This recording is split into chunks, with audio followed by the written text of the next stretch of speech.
দুনিয়ার মানুষ যে বলে নবী অনেক সুন্দর, ওই পূর্ণিমার চাঁদ যদি উঠে আমি পূর্ণিমার চাঁদও দেখতাম, আমার এতিম নবীর চেহারাটাও আমি দেখতাম, দেখে আমি নির্বাচন করতাম পূর্ণিমার চাঁদ বেশি সুন্দর নাকি এতিম নবীর মায়াবী চেহারা বেশি সুন্দর। আনাসরি আল্লাহর কসম করে বলি, বারবার আমি পূর্ণিমার চাঁদ দেখি, আবার এতিম নবীর চেহারা দেখি।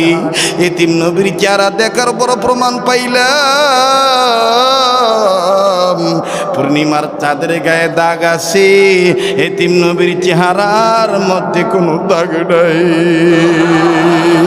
আরে দুনিয়ার জগৎবাসী, দুনিয়ার বন্ধু বন্দিরে, যেই নবীর চেহারার মধ্যে কোনো দাগ নাই, ওই নবীর আখলাকের মধ্যে কোনো দাগ নাই।